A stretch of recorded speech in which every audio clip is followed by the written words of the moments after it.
नमस्कार, मैं नील सक्रावा और अपने कक्षा 12 की सिलेबस कर रहे थे। इतने दिनों से 83 डेज कर चुके हैं। आज हम हमारे स्कूल की फिजिक्स की लैब में हैं और एक्सपेरिमेंट हमने एक दो पहले कर लिए थे। मीटर ब्रिज का किया था, एक ओम्स लॉ एक्सपेरिमेंट किया था, कैसे उसको करना है, कैसे उसका अपरेटस है सेट करना है, कैलकुलेशन कैसे करनी है, वो सब बातें हमने करी थी। उसी से रिलेटेड आगे जो 12th बोर्ड के सिलेबस में है उसी से संबंधित हम आगे नेक्स्ट प्रैक्टिकल कर रहे हैं, जिसके थ्योरेटिकल बारे में हम पढ़ चुके हैं पहले और थ्योरी की क्लास में हम इस अपरेटस को भी देख चुके हैं। पोटेंशियोमीटर कहते हैं इसे। अब हम इससे रिलेटेड एक्सपेरिमेंट करेंगे। आज एक करेंगे, एक फिर कभी करेंगे। दो एक्सपेरिमेंट जो है इसके आपके सिलेबस में है, दोनों थ्योरी में हम पहले कर चुके हैं। एक है कि आंतरिक प्रतिरोध का मान ज्ञात करना विभव मापी की सहायता से, इंटरनल रेजिस्टेंस किसके द्वारा, विभव मापी के द्वारा। दूसरा है एक comparison of two primary cell, दो प्राथमिक सेलों की तुलना करना, वो हम बाद में करेंगे। तो सबसे पहले तो मैं आपको इसके अंदर अपरेटस के बारे में थ्योरेटिकली बता देता हूँ जो अपने पास सामने है। मैं शॉर्ट में बता दूँ कि क्या क्या है उपकरणों के बारे में, कैसे इनको यूज करना है, और फिर हम इस प्रैक्टिकल की बात करेंगे कि क्या काम आता है, कैसे किया जाता है। अपना जो ऑब्जेक्ट है इस प्रयोग का वो है किसी दिए गए प्राथमिक सेल का आंतरिक प्रतिरोध ज्ञात करना। Find the value of internal resistance of given primary cell by the potentiometer. अब ये है अपने पास विभव मापी। ये जो आप लकड़ी का बोर्ड देख रहे हैं, इसकी स्ट्रक्चर थ्योरी में हम पहले लिख चुके हैं कि इसमें लकड़ी का बोर्ड होता है, उसमें मैग्नीशियम या कांस्टेंट की एक तार लगी रहती है, एक ही तार है ये। वाइवा में क्वेश्चन पूछ रहा था भाई कितनी तार लगी हुई है, तो अपने को यहाँ दिखाई दे रहा है 10 तार है, तो अपने बोल देते हैं 10 तार। 10 नहीं है, ये तार एक ही है। इसी को ये एक इसका एक टर्मिनल है, एक ये दूसरा टर्मिनल है। इन दोनों टर्मिनल के बीच में यहाँ से वायर जो है वो कनेक्ट होता हुआ यहाँ तक गया है। अब यहाँ एक पेच लगा हुआ है, इस पेच से वो टर्न होके वापस वही वायर आया है। और ये जो लंबाई है एक साइड की 1 मीटर है, फिर इस तरह से घुमा के इधर आ गई 2 मीटर हो गई, यहाँ से फिर घूमते हुए फिर वहां तक पहुंच गई। इसी तरह से ये कंटिन्यू होते हुए कितने मीटर हो गए, 10 मीटर हो गए। तो वायर एक है, लंबाई 10 मीटर है, 10 राउंड में इसको घुमाया गया है। इसके ऊपर एक मेजरमेंट लगा है जिसके ऊपर डिजिट्स लिखी हुई है, ऊपर की तरफ भी और नीचे की तरफ भी। सबसे बड़ी समस्याएं जो रहती है बच्चों को वो इसके अंदर ये रहती है कि इसकी वैल्यूज कैसे रीड की जाए, कैसे इसका मान पढ़ा जाए, क्योंकि ऊपर भी है वैल्यू नीचे भी है। तो अपने को कौन सी वैल्यू पढ़नी है, किस तार पे बैलेंसिंग कंडीशन है, कैसे ज्ञात करना है, तो वो भी हम बात करेंगे। पहले जनरल बात कर लें। अब इसका सर्किट जो है ये इसका प्राइमरी सर्किट होता है। अभी आप इसे देख लें, बिल्कुल सिंपल सा है, थोड़ा सा ध्यान से देखें, आपको हमेशा के लिए परमानेंट याद भी हो जाएगा। इसमें क्या किया जाता है, एक ये टर्मिनल ए मान ले, इसको बी मान ले, दो टर्मिनल है, इनके बीच में एक सर्किट लगाना है। उसके साथ क्या जोड़ दी, बैटरी। बैटरी को आगे रियोस्टेट से जोड़ दिया, धारा नियंत्रक से, धारा नियंत्रक को आगे कुंजी से जोड़ दिया, कुंजी का दूसरा सिरा जोड़ दिया दूसरे टर्मिनल से। ये जो सर्किट है इसको प्राइमरी सर्किट कहते हैं, प्राथमिक सर्किट। और दूसरा जो प्रयोग है विभव मापी के जो प्रयोग है उनमें सभी में ये प्राइमरी सर्किट ऐसा का ऐसा ही आपको कनेक्ट करना है। जब भी चेंज होगा तो सेकेंडरी सर्किट में चेंज होगा, ये बात आपको ध्यान रखनी है। जब दूसरा जो प्रयोग करेंगे उसमें ये सर्किट बदल जाएगा। तो ये तो गैस का प्राथमिक सर्किट, ये दोनों प्रयोग में सेम रहेगा। यहाँ से हम इसको सप्लाई देंगे। हमने 1.5 वोल्ट के 2 सेल जोड़ दिए हैं, इसलिए यहाँ जो बैटरी यूज कर रहे हैं वो 3 वोल्ट की बैटरी है ये, ठीक है। इनको लगाने से पहले आप मल्टीमीटर से चेक कर सकते हो और फिर आप इसे लगा सकते हैं। गलती से अगर आपने बिना सोचे समझे लगा दिया, कोई पुराना सेल लगा दिया जो डिस्चार्ज हो रखा है, तो फिर यहाँ क्या होगा, प्रॉब्लम ये आएगी। जब आप इसकी रीडिंग लोगे तो गैल्वेनोमीटर में जो शून्य विक्षेप की स्थिति आती है और दोनों वायरों को टच करते हैं तो दोनों तरफ विक्षेप आना चाहिए, वो एक ही साइड में आएगा, फिर ये दिक्कत आएगी। 5 मिनट रुको सर, 5 मिनट। हाँ, आप मेरे को मिलना हुआ, ठीक है, फिर बाद में ये रीडिंग सही रहे इसलिए इसके लिए आपको ये सेल पहले चेक होना जरूरी है। दूसरा, इनके टर्मिनल भी आपको सही तरीके से लगाने हैं। वो अगर आपने गलत लगा दिए तो भी इसमें रीडिंग जो है वो एक तरफ आएगी। सबसे ज़्यादा समस्या ये आती है कि जब हम इसे कनेक्ट करते हैं तो इसके अंदर बैलेंसिंग कंडीशन हम प्राप्त करते हैं, जैसे थ्योरी में हमने पढ़ा था।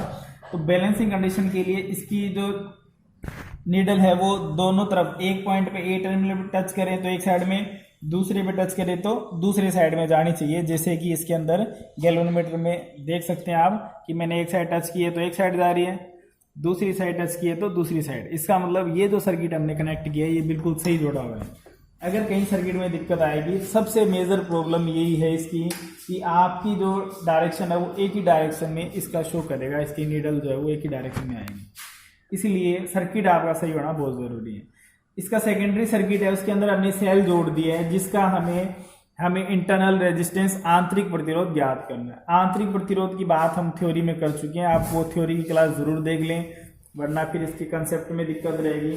थोड़ा सा जनरल डिस्कशन मैं आपको बता देता हूँ इसमें कि इसमें हमने अमोनियम क्लोराइड पानी के अंदर मिक्स किया है। तो अमोनियम क्लोराइड में अमोनियम आयन NH4+ और Cl- दोनों क्या हो जाते हैं, टूट जाते हैं। ये उसका एनोड है और ये जिंक रोड जो वो कैथोड का काम करती है। तो पॉजिटिव आयन कैथोड की तरफ, नेगेटिव आयन एनोड की तरफ मूव करते हैं, गति करते हैं पानी में। तो फिर जब वो गति करते हैं तो टकराते हैं और टक्कर के कारण जो अवरोध उत्पन्न होता है, रेजिस्टेंस उत्पन्न होता है, उसे कहते हैं इंटरनल रेजिस्टेंस। वो उसका आंतरिक प्रतिरोध होता है और उसी की ही कैलकुलेशन हमें इसमें करनी है। अब इसमें क्या किया जाता है, सर्किट दिखा देता हूँ आपको। बिल्कुल सिंपल सर्किट है, इसके अंदर कोई ज़्यादा टिपिकल मैटर नहीं है। ये हमने इसका जो एनोड है उसको हमने रेजिस्टेंस बॉक्स से जोड़ दिया है। रेजिस्टेंस बॉक्स का जो दूसरा वायर है उसको हमने की से जोड़ दिया। की का नेक्स्ट जो है वो हमने किससे जोड़ दिया, जिंक रोड से। सिंपल ये कह सकते हैं कि इस एनोड और कैथोड के बीच में हमने क्या जोड़ रखा है, रेजिस्टेंस बॉक्स जोड़ रखा है। इसी तरह फिर कैथोड से जिंक रोड से आगे हमने गैल्वेनोमीटर जोड़ दिया जिसमें हम रीडिंग देखेंगे। गैल्वेनोमीटर का अगला सिरा जोकी से जोड़ दिया, जैसे मीटर ब्रिज में जोड़ा था। जोकी को हम तार पर गति करवाएंगे। हम क्या करते हैं, हम इसमें संतुलन की अवस्था प्राप्त करते हैं, क्योंकि विभव जो है वो लंबाई के समानुपाती होता है। ये हम पहले थ्योरी में पढ़ चुके हैं। अब आते हैं इसके प्रयोग पर कि हमें प्रतिरोध याद करना है तो कैसे करना है। उसके लिए बैलेंसिंग कंडीशन जब निकालते हैं तो बैलेंसिंग लेंथ हम निकालते हैं, इसमें संतुलित लंबाई प्राप्त करते हैं। संतुलित लंबाई प्राप्त करते समय जो रीडिंग पढ़ी जाती है, दूसरी सबसे बड़ी गलती करते हैं वहाँ। इसलिए वो अगर आपको नहीं पता है तो भी आपको इस कैलकुलेशन में और एक्सपेरिमेंट करने में दिक्कत आएगी एग्जाम में। इसलिए आप इसका ये जरूर अच्छी तरह से समझ ले भाई इसकी रीडिंग लेनी कैसे है। ये मैं आपको बता देता हूँ, इसको थोड़ा नजदीक से। इसमें एक तो आप ये देख ले मीटर, इसमें ऊपर की तरफ लिखा है 1 2 3 4 5 6 ऐसे कंटिन्यू जा रहा है ये 100 तक। नीचे की तरफ ये 100 की लाइन लास्ट, उसके बाद 99 98 97 96 इधर उल्टा चल रहा है तो 1 तक आएगा। अब आपको रीडिंग कैसे लेनी है, देखो जब हमने यहाँ से शुरू किया तो यहाँ 0 लेंथ है, 0 से शुरू किया, इसका मतलब मेजरमेंट कौन सा आएगा, ऊपर वाला आएगा, ऊपर वाला। जैसे मान लो यहाँ 0 आ गया, मान लें, हम बाद में बात करेंगे अभी। यहाँ 0 आ गया तो यहाँ 0 आ गया तो इसके सामने आप देख लो कितना लिखा हुआ है। अब कौन सी रीडिंग काम आएगी, ऊपर वाली रीडिंग काम में आएगी। जैसे 42 लिखा है तो 42 हो गया, 42.5 है तो 42.5। आपको एग्जैक्ट ही लेनी है। कैलकुलेशन में ये नहीं है भी कैलकुलेशन आसान हो जाए इसलिए 42.2 आ रहा है तो उस 0.2 को छोड़ दें कैलकुलेशन कम करने के लिए। वो एग्जामिनर को तुरंत आपको पता चल जाएगा उनको कि आपने ये रीडिंग गलत लिखी है। एक्चुअल बिल्कुल एग्जैक्ट आना बहुत ही मुश्किल काम है कि 50 पे आ जाए, 40 पे आ जाए। ज़्यादातर चांसेस क्या रहेंगे, कहीं ना कहीं बीच में पॉइंट्स में वैल्यू आएगी और आपको वही लेनी चाहिए। अब इसमें जैसे जैसे आगे जाएंगे, ये फर्स्ट वायर पर तो ये अगर मान लो 100 तक हो गया तो यहाँ आ जाएगा। अब यहाँ होते ही 101 शुरू हो गया ये, क्योंकि 100 सेंटीमीटर तो कंप्लीट हो ही गए। जैसे मान लो यहाँ आता है अपने पास, तो अब कौन सी रीडिंग पढ़ेंगे, अब अपने को तो आरोही क्रम चलना है, बढ़ते हुए क्रम हमेशा। तो हम इधर से आ रहे हैं तो इधर से बढ़ता हुआ क्रम कौन सा है, नीचे वाला है, तो नीचे वाली रीडिंग पढ़नी है। जैसे अब इसकी रीडिंग क्या होगी, यहाँ देखिए तो इसके सामने लिखा है 26, ये तो हो गया 26। लेकिन इससे पहले एक वायर पूरी हो चुकी है जो 100 सेंटीमीटर की है, तो 100 + 26 यानी 126, 126 सेंटीमीटर आप इसकी वैल्यू लिखेंगे। अब इसका दूसरा तरीका मैं आपको बताता हूँ कि ये जो तार थी पहली थी, अब जब हम तीसरी तार पे आएंगे तो दूसरी तार पूरी हो जाएगी, फिर तीसरी पे आएंगे, घूम के यहाँ तक आएंगे, ठीक है। तो फिर हम बढ़ता हुआ क्रम कौन सा हो जाएगा, ऊपर वाला हो जाएगा। इसलिए आप ऐसे ध्यान रख सकते हैं कि पहली विषम संख्या की तार थी, तीसरी विषम संख्या की है, 5वीं 7वीं 8वीं 7वीं 9वीं और पहली से लेकर 9 के बीच में 1 3 5 7 9। ये जो वायर है वो विषम संख्या की है, इनमें कौन सी रीडिंग पढ़नी है आपको? ऊपर वाली रीडिंग पढ़नी है। इस तरह से आप ध्यान रख सकते हो। इसका मतलब जो सम संख्या की आएगी उसमें कौन सी पढ़नी है? नीचे वाली रीडिंग पढ़नी है। ये बात जरूर ध्यान रख ले अगर कंफ्यूजन है तो। वैसे सही कंसेप्ट तो यही है कि आप देख लें कि इधर से रीडिंग इंक्रीज हो रही है, उधर वाली वैल्यू आपको पढ़नी है, तो सम विषम का कोई चक्कर नहीं है। अगर किसी को कंफ्यूजन रहती है तो आप ध्यान रख सकते हैं कि अगर विषम संख्या की वायर है तो उसके लिए आपको ऊपर वाली रीडिंग जो है वो देखनी है, वो रीडिंग देख लो। अगर वायर मान लो 5वीं है, पहली है तब तो वही आ जाएगी, 5वीं है तो इसका मतलब 4 वायर कंप्लीट हो चुकी है। 4 वायर का मतलब 400 सेंटीमीटर कंप्लीट हो गया। 5वीं वायर है तो भी देखना आपको विषम संख्या की है, ऊपर वाला है। जैसे यहाँ आ गया बैलेंसिंग, तो यहाँ देख लो 34 है तो 400 तो पूरे हो गए, 400 प्लस 34 तो 434 यानी 434 सेंटीमीटर जो हो जाएगी वैल्यू। ठीक है। अब उसके बाद में अगर मान लो 8वीं तार पर है, जैसे ये मान लो 8वीं तार है तो 7 तार पूरे हो गए, इसमें 1 2 3 4 5 6 7 कंप्लीट हो गए। 8वीं सम संख्या की है तो नीचे वाली रीडिंग आपको पढ़नी है। अब इसके सामने देख लो यहाँ बैलेंसिंग आती है तो इसके सामने 59 हो गया, लेकिन 7 तार कंप्लीट है तो 700 प्लस 59 759 सेंटीमीटर इसकी जो है वो लेंथ हो जाएगी। ठीक है। ये तो गया इसका वैल्यू पढ़ने का तरीका। अब देखो, अब हम इसकी, ये तो हमने थ्योरेटिकल बातें सारी इसकी कर ली है, अब हम इसे प्रैक्टिकली इसकी रिजल्ट्स निकालेंगे, वैल्यूज कैसे इसको सोल्व करना है। तो उसके लिए आप टेबल देख लें। सबसे पहले तो सारणी कैसे बनानी है, हमें क्या ज्ञात करना है? हमें ज्ञात करना है प्राथमिक सेल का आंतरिक प्रतिरोध।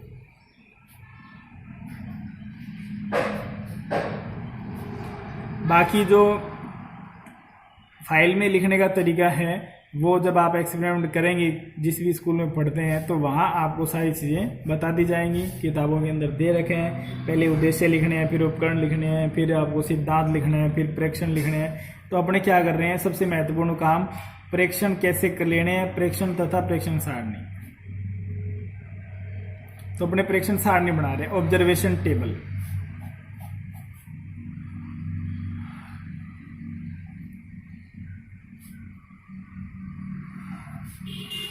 इसके अंदर सबसे पहले क्रम संख्या सीरियल, उसके बाद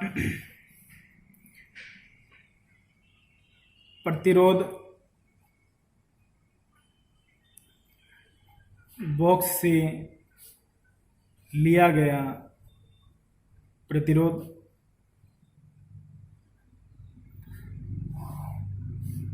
फिर आता है खुले परिपथ में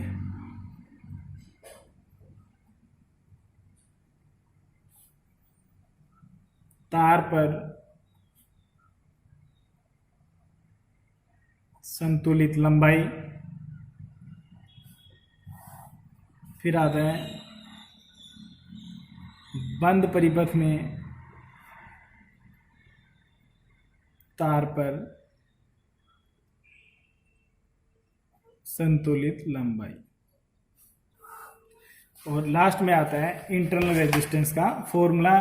ये सब चीज़ें हमने थ्योरी में सिद्ध हम कर चुके हैं, फॉर्मूला डेराइव कर चुके हैं।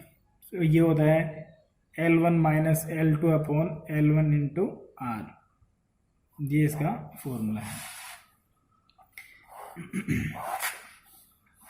अब आपको देखो दो चीज़ें आ गई इसमें, ये L1 है, ये सॉरी कैपिटल R है, प्रतिरोध बॉक्स से लिया गया प्रतिरोध।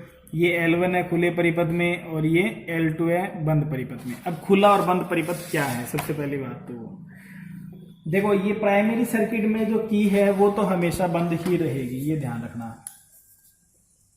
ये हम पहले थ्योरी में बात कर चुके हैं कि खुले परिपथ का मतलब की खुली हो, कुंजी खुली हो, यानी धारा प्रवाहित सेल से नहीं हो रही हो तो खुला परिपथ होता है, सेल से धारा ले रहे हैं तो बंद परिपथ होता है। ये प्राथमिक परिपथ है। द्वितीयक परिपथ में जुड़ा हुआ है वो सेल जिसका हमें आंतरिक प्रतिरोध ज्ञात करना है, ये सेल है जिसका हमें प्रतिरोध ज्ञात करना है। और इस सेल से जो कुंजी है वो कौन सी की जुड़ी हुई है, वो ये की जुड़ी हुई है, ये दी। तो आप जब इसको खोल देंगे इसका मतलब इस सेल का हम यूज नहीं कर रहे हैं, तो ये कौन सा परिपथ है, खुला परिपथ है। थ्योरी में जरूर, आप फिर कह रहा हूं मैं, थ्योरी की क्लास आप जरूर देख लेना, उसमें हमने पूरा डिस्कशन कर रखा है, इसका पूरा प्रूफ कर रखा है, पूरी थ्योरी लिख रखी है, सारी बातें कर रखी है। इसका सिद्ध कर रखा है हमने, फॉर्मूला सत्यापन कर रखा है।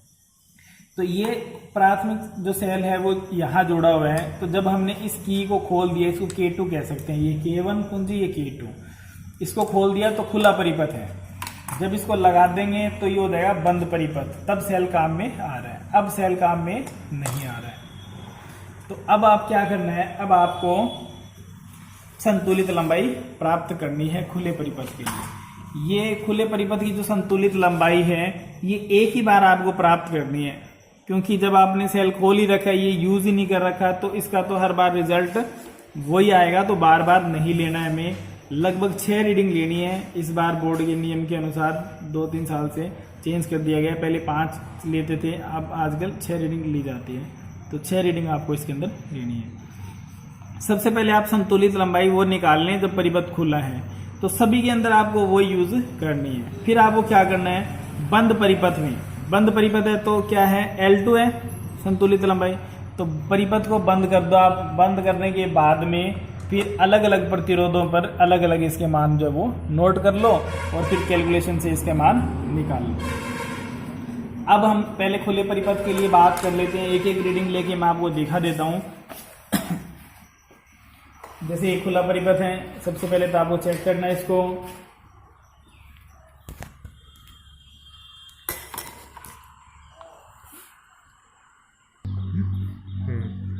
अब देखिए आगे इसमें ओपन सर्किट के लिए पहले रीडिंग देखें, तो ओपन सर्किट के लिए इस की को हमें खुला रखना है, ये तो हमेशा बंद ही रहेगी प्राइमरी सर्किट की।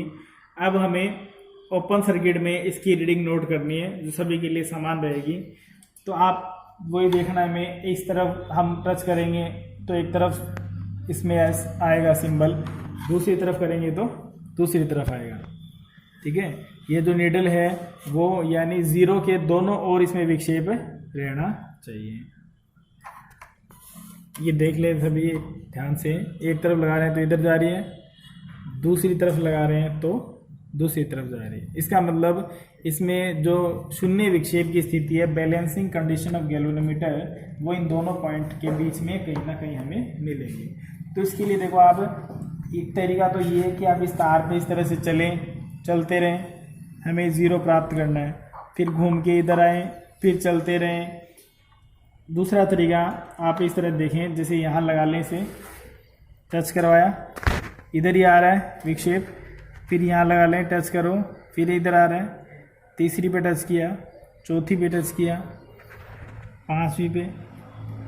अब देखो जब जहाँ इसका विक्षेप आना होगा उसके आसपास इसमें फ्लक्चुएशन शुरू हो जाएगा और सुई जो है वो लास्ट पॉइंट से कुछ पहले आ जाएगी। जैसे अब इसमें देखें, पहले आने शुरू हो गई और आगे देखो यहाँ आ गई, नेक्स्ट पे देखो तो अब ये 0 के आसपास है। अब यहाँ इतना ही आप इसे आगे पीछे चला के देख लें, जहाँ 0 आ रहे हैं तो ये वायर जैसे इधर से आ रही है, इसमें यहाँ से लगाएं अपने, तो इधर से नीडल की तरफ देखते रहें। मैं इधर इस वायर को चला रहा हूँ, फिर अपने काउंट कर लेंगे कौन सी वायर है। तो यहाँ इसमें 0 लगभग आ गया है, एग्जैक्ट वैल्यू निकाल लेते हैं हम। ये बिल्कुल एग्जैक्ट 0 आ गया, ये दिखा दो इसमें कैमरे में, 0 विक्षेप आ गया। अब इधर आपको रीडिंग ज़रूर देख लें, इधर देखिए अब रीडिंग कैसे पढ़नी है। अब इस वायर पर है और ये जो वायर है ये 9वीं वायर है, इसके बाद देखो लास्ट वायर है 10 सी, 9वीं वायर है। तो पढ़ने के लिए क्या करना है, अब आप ये देख लो कि हम किधर से आए हैं, हम इधर से आए हैं, इधर से आए हैं, तो इधर से जो बढ़ता हुआ मान है वो ऊपर वाला है, तो वो हमें पढ़ना है। इसके सामने स्केल रख के देख लो, बिल्कुल इसके एग्जैक्ट सामने, जैसे 6 पे है, 6 से या 6 से थोड़ा आगे 6.5 है, तो 9वीं तार पे 6.5 आ रहा है। इसका मतलब 8 तार तो पहले कंप्लीट हो चुकी है, तो 800 तो वो हो गए प्लस 6, तो 806.5 हो गई इसकी वैल्यू। दूसरा तरीका मैंने सम विषम का बताया था, तो 9वीं तार विषम है, विषम संख्या की है, तो आपको ऊपर वाली रीडिंग पढ़नी है, तो ऊपर वाली रीडिंग आप देख लो और इससे पहले जितनी भी तारें हैं उनको आप जोड़ दो। तो अब इसकी वैल्यू क्या हो जाएगी, हमने इसका मान ले लिया, खुले परिपथ में इसका जो मान है वो आ गया 806.5 सेंटीमीटर, लगभग इतना आ गया ये मान। तो ये सभी में 806 सेंटीमीटर इतना ही आपको लिखना है, ये रीडिंग आपको बार बार नहीं लेनी है। अब हम इसमें देखेंगे बंद परिपथ में, तो बंद परिपथ में हम इसको क्या कर देते हैं, बंद कर देते हैं और फिर इसको रीडिंग दोबारा हम लेकर देखेंगे। उसके लिए हम प्रतिरोध बॉक्स से प्रतिरोध निकालेंगे, फिर देखेंगे। आगे इसमें बंद परिपथ में देखते हैं, तो बंद परिपथ के लिए क्या करना है, प्राइमरी सर्किट की जो की है ये तो हमेशा बंद ही रहेगी। जब ये सेकेंडरी सर्किट जो है, जो इस गैल्वो के साथ और प्रतिरोध बॉक्स के साथ लग रही है, ये जब ओपन है तो ये ओपन सर्किट है, जब बंद क्लोज है तो क्लोज सर्किट, तो इसको हम बंद कर देंगे। ये हो गया बंद परिपथ। अब हमें बंद परिपथ की रीडिंग लेनी है, उसके लिए हम प्रतिरोध बॉक्स से ये निकाल देंगे प्रतिरोध अलग अलग वैल्यूज के। एक दो रीडिंग हम लेकर देख लेते हैं। यहाँ से हमने 1 ओम का प्रतिरोध निकाल दिया है, तो यहाँ अब आप इसको कॉपी में साथ साथ नोट कर लेंगे रीडिंग लेते समय कि फर्स्ट वैल्यू जो ले रहे हैं हम 1 ओम पे ले रहे हैं। तो कैपिटल आर जो है वो क्या है, प्रतिरोध बॉक्स से लिया गया प्रतिरोध है, वो 1 ओम है। प्राइमरी की हमने ले ली थी जो खुले परिपथ में है, वो सभी में सेम रहेगी। अब हमें देखना है कि संतुलित लंबाई क्या है, वो L2 का मान आ जाएगा। उसके लिए हम यहाँ जो कि इसको तार पर चलाएंगे और वैल्यू प्राप्त करेंगे। तो इसके लिए ये देखें, एक तरफ लगा रहे हैं तो गैल्वेनोमीटर में विक्षेप एक साइड में आ रहा है 0 से लेफ्ट साइड में, और जब दूसरी तरफ लगा रहे हैं तो राइट साइड में, यानी इसका विक्षेप हमें इसी तार पे मिलेगा। अब यहाँ क्या करोगे आप, इस तार पे इस जोकी को धीरे धीरे गति करवाओगे। गति करवाते हुए साथ साथ देखना गैल्वेनोमीटर के अंदर विक्षेप कहाँ पर 0 आता है, वहाँ हम इसे प्राप्त कर लेंगे। ये वैल्यू जो है वो यहाँ हो गई है 0। तो यहाँ अब इसका मान नोट कर लें, मीटर स्केल पे देख लें कि वैल्यू क्या है। अब देखो हम उधर से चलते हुए आ रहे हैं, इधर से चलते हुए आ रहे हैं, तो कौन सा मान बढ़ रहा है, कौन सा मान बढ़ रहा है, ऊपर वाला मान बढ़ रहा है। ये देखो 69, 70, 71 ये इंक्रीज हो रहे हैं, तो बढ़ते हुए मान को हमें नोट करना है। दूसरा सम विषम का भी ध्यान रख सकते हो, यहाँ पर 0 आ गया इसका मान, तो 0 के सामने जो वैल्यू इंक्रीज हो रही है वो नोट कर लो। ये आ रही 68, 69, 70, तो ये इसके सामने देख लो 68.5 है, तो इसकी वैल्यू लिख दो आप।